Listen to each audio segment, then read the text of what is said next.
हमारा question number 1 दिया हुआ है कि संख्या 5.2333 फिर डैश डैश है, इसका मतलब भी आगे 33 है, एक कैसी संख्या है यह हमें बताना है। तो इसके लिए हम सबसे पहले कुछ फैक्ट जानेंगे कि परिमेय संख्या जैसे ऑप्शन में दिया है, अपरिमेय संख्या दिया है, पूर्णांक दिया है या इनमें से कोई नहीं है। तो आपको बताना है इनमें से यह संख्या कैसी संख्या है। तो हम सभी संख्याओं के बारे में पहले जान लेते हैं कि परिमेय संख्या क्या होती है, अपरिमेय क्या होता है और पूर्णांक क्या होता है। तो हम सबसे पहले परिमेय संख्या के बारे में देख लेते हैं कि परिमेय संख्या हम किसे कहते हैं। तो परिमेय संख्या क्या होती है, जिसको हम P/Q के रूप में लिख सकें वह संख्या परिमेय संख्या होती है। जैसे 2/3, 4/6, 5/3 कुछ भी हो सकता है, ऐसी संख्या को हम परिमेय संख्या कहते हैं। दूसरा, अगर दशमलव के बाद कोई भी संख्या रिपीट होती है तो वह भी परिमेय संख्या होगी। जैसे 4.54, फिर 54 आ रहा है या फिर 54 आ रहा है, यह संख्या कैसी होगी, परिमेय संख्या होगी।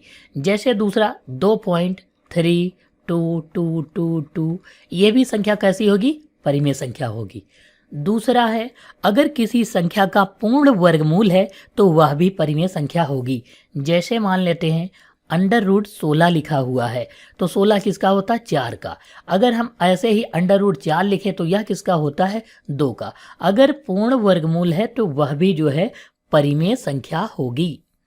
अब इसके बाद हम देख लेते हैं अपरिमेय संख्या क्या होती है। अपरिमेय संख्या, तो अपरिमेय संख्या हम किसे कहते हैं, बिल्कुल इसका उल्टा, यानी हम ऐसी संख्या जिसको P/Q के रूप में हम ना लिख सकें उसे जो है हम अपरिमेय संख्या कहते हैं। दूसरा है, दशमलव के बाद संख्या रिपीट ना हो। जैसे 2.345631 ऐसी कोई भी संख्या हो सकती है जो रिपीट ना हो, उसको हम अपरिमेय संख्या कहेंगे। तीसरा है, जिसका पूर्ण वर्गमूल ना हो। जैसे √7, इसका कोई जो है पूर्ण वर्गमूल नहीं होता है। ऐसे ही 8 √, तो ये सारी संख्याएं क्या हैं, अपरिमेय संख्याएं हैं।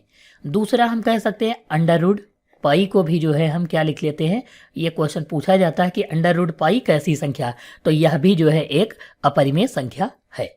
इसके बाद हम जान लेते हैं पूर्णांक क्या होता है।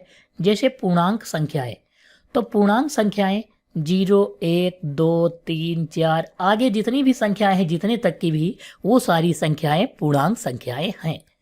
तो अब हमने तीनों संख्याओं के बारे में जान लिया।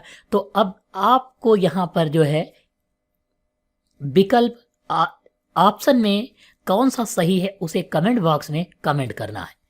तो यहाँ पर आप देखोगे 5.233 यानी कि 2 के बाद 333 ये रिपीट हो रहा है। इसका मतलब है कि जैसे ये दिया हुआ है तो यह जो है क्या है, एक परिमेय संख्या है।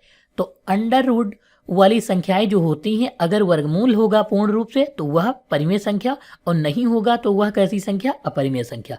और दशमलव के बाद अगर रिपीट होती तो वह परिमेय संख्या, दशमलव के बाद रिपीट नहीं होती तो वह अपरिमेय संख्या होगी।